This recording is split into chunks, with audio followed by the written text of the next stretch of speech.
E já estamos de volta com Temperando o Papo, um assunto muito interessante está por vir, viu? Meninas e meninos, olha só, a gente recebe ele, que é escritor, também é neurocirurgião e olha, ele escreveu o livro Após um Tumor Cerebral. Nós recebemos no Temperando o Papo Júlio Pereira. Seja muito bem-vindo, viu, Júlio? Júlio, você escreveu este livro, Após um Tumor Cerebral, que logo que eu recebi, eu imaginei que você tivesse tido um tumor cerebral, mas aí a gente descobriu que se trata de uma ficção. Tranquilo, você não vivenciou isso, apenas um susto. Eu quero que você conte a história do livro pra gente. Foi mais ou menos assim, Ariane. Eu estava na residência, que é o treinamento depois de você terminar a sua faculdade. E eu tive uma surdez súbita. De repente eu parei de ouvir do ouvido direito. E a gente sabe que uma das causas de uma surdez súbita pode ser um tumor.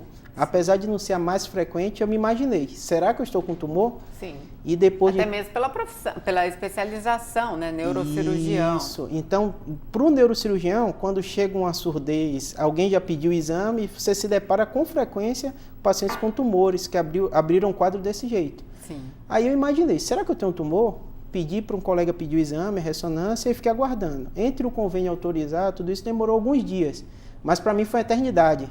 Claro. Eu fiquei imaginando, se eu tiver com tumor, o que é que eu vou fazer de minha vida? Estudei mais de 12 anos, será que eu vou poder exercer minha profissão? O que é que vai acontecer comigo? E em vez de eu ficar só pensando e chorando e deprimido, eu resolvi escrever. Então eu escrevi o que eu faria se eu realmente tivesse um tumor cerebral. E o livro mais ou menos é isso, eu vou falando... Eu, Júlio, se eu tivesse com tumor, e contando histórias do que eu convivi no dia a dia, minha impressão de pacientes. Óbvio que todos têm uma mistura de ficção e realidade, sim, né? Mas trazendo um pouco da minha experiência como neurocirurgião. O que eu quero saber de você, Júlio, é o seguinte: a pessoa que está do outro lado da casa, porque você realmente falou que é muito comum, né? Tumores aparecer, e por mais que a gente tenha muito medo, principalmente quando se trata de um tumor na cabeça, você direciona as pessoas que estão passando por esse problema a agir? O que eu sempre oriento é o seguinte, a gente vive numa nova geração, que a gente descobre as doenças muito mais fácil. Sim. Então, nossos pais, nossos avós, eles não descobriram a doença, né? Quem não conhece diversas histórias de alguém que um dia morreu, claro, ou nunca teve doença nenhuma, hoje não é nossa realidade, né? Hoje a gente tem nosso clínico geral ou médico da família que acompanha, e o mínimo sintoma a gente se preocupa, né? E encontra as doenças. Sim. No caso da minha área, neurocirurgia, a ressonância revolucionou, né? Então, se encontra muitas lesões, muitas alterações nas ressonâncias que, de um modo geral, que as pessoas chegam para o neurocirurgião a partir desse momento, do exame alterado. Júlio, você acha que os tempos realmente mudaram, ou o que acontece é o seguinte: realmente a gente está descobrindo doenças por conta da tecnologia, porque as pessoas às vezes acreditam que não existiam tantas doenças, mas existiam também, né? Mas eram maquiadas, na verdade. Não existia tecnologia para a gente descobrir as doenças, né? Isso. Para mim, a grande revolução da medicina foi isso. Hoje a gente descobre, né? Hoje a gente tem qualidade de ressonância que você vê o cérebro quase perfeito em vivo, né? Sim. E sem ter um procedimento invasivo, sem nada disso. A grande diferença é essa, mas a grande realidade é que o ser humano é o mesmo. Então, frente a uma doença, nós reagimos iguais, que é sem saber como reagir, né? Sim, então, medo, né? É basicamente o medo, claro, né? E a gente não sabe o que vai acontecer, claro, a gente não quer deixar, a gente sabe que todos vamos morrer um dia, né? Mas é muito difícil para falar até, né? Que a gente vai morrer, a gente aceitar essa transição da nossa vida. A gente quer viver bem, né? Até o final. E a maioria das vezes não é nada demais, gente. Sendo sincero com você. Tem diversos tumores benignos, lesões que a gente chama, assim, o termo técnico, vamos dizer assim, incidentalomas. São exames incidentais, alguém teve uma dor de cabeça, fez o exame, encontrou um cisto, encontrou algum outro tipo de alteração. Sim. Então, hoje com a internet, todo mundo... Eu só recebo exame aberto, né? Ninguém aguarda mais o médico para ver o laudo. Verdade, não. Até porque tem referências, com né? certeza. Então, a gente se sente um pouquinho médico também, com né? certeza. Eu sou uma médica, não só minha, mas da família inteira, viu, gente? Tem que observar. E quando a família está longe, eu ainda mando mandar por WhatsApp. É assim que funciona. Agora, Júlio, conta pra gente, assim, o tumor, o cisto, assusta muito toda a população, principalmente quando se fala na cabeça. O porquê disso?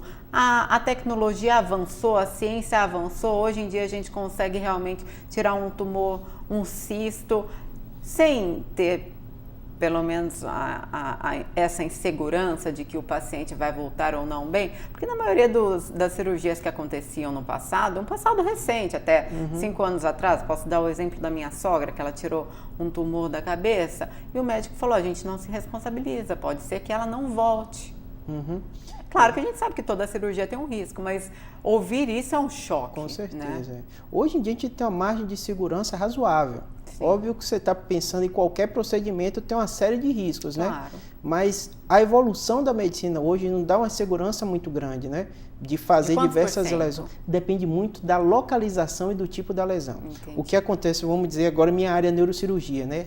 As lesões mais comuns são as metástases, então não é tanto a ressecção do tumor, e sim a doença como um todo. Explica a metástase pra gente. Isso. O que seria metástase? Seria um tumor de uma origem pulmonar, mamária, os mais comuns, e de repente aquela célulazinha se solta, vai para a corrente sanguínea e migra para o cérebro. Então a medicina hoje consegue fazer uma quimioterapia e controlar em toda a região do corpo. E o cérebro é considerado um santuário, porque são locais difíceis das medicações chegarem a agir. Então, e de difícil acesso de também, difícil acesso cirúrgico, a depender da localização. Claro. Então, é bem comum isso. Eu sou neurocirurgião, no Brasil tem pouco neurocirurgião, né? Tem 2.000. Então, qualquer lugar que você chega, você fala que é neurocirurgião, alguém vem contar uma história, né? Sim, e é difícil a gente dar uma opinião precisa, porque tem um monte de fator, tipo do tumor, a localização dele. Então, do ponto de vista médico, você não tem como dar com as informações pequenas, que é o que chama a atenção das pessoas, né? Sim. Elas costumam dizer, daí até o nome do livro, né? Um tumor cerebral. Não diz muito pra gente, né? Depende do subtipo, localização, uma série de fatores. Entendi.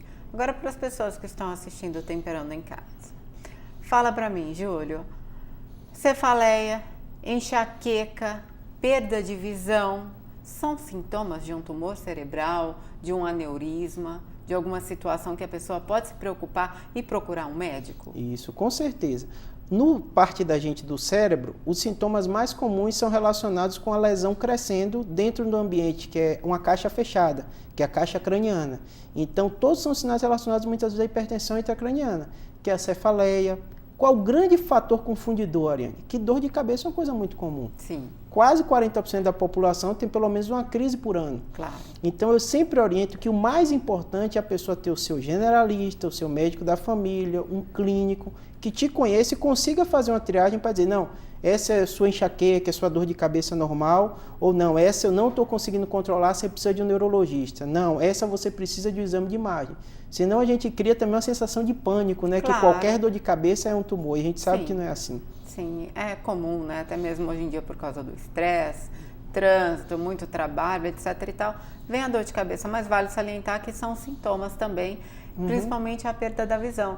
Aconteceu um caso, o doutor Júlio, como, né? Pode chamar de Júlio, não tem problema não.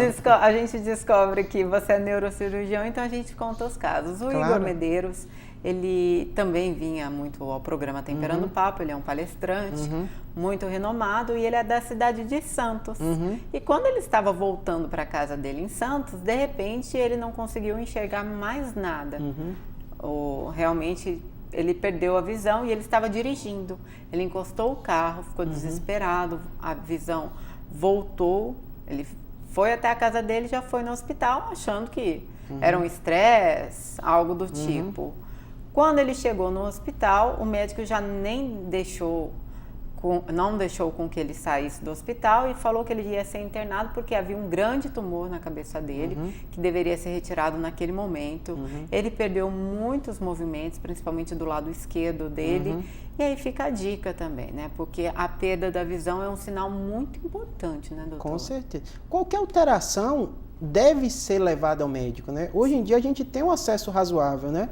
A ter o médico, conversar com ele, ouvir a opinião. Eu acho que não vale a pena a gente se automedicar ou achar que não é nada, né? Porque quando você descobre uma lesão precocemente, o tratamento, o prognóstico, o resultado é totalmente diferente. Sim. Então, gente, fica a dica. Procure um médico e, claro, tem um médico de sua confiança sempre, né?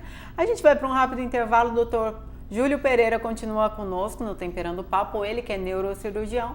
Para vocês que tiverem dúvidas, mandem as suas perguntas aqui que o Dr. Júlio vai responder. Não saia daí não que eu vou pro intervalo com o Pé Lá Outro Cá. Temperando o Papo volta já.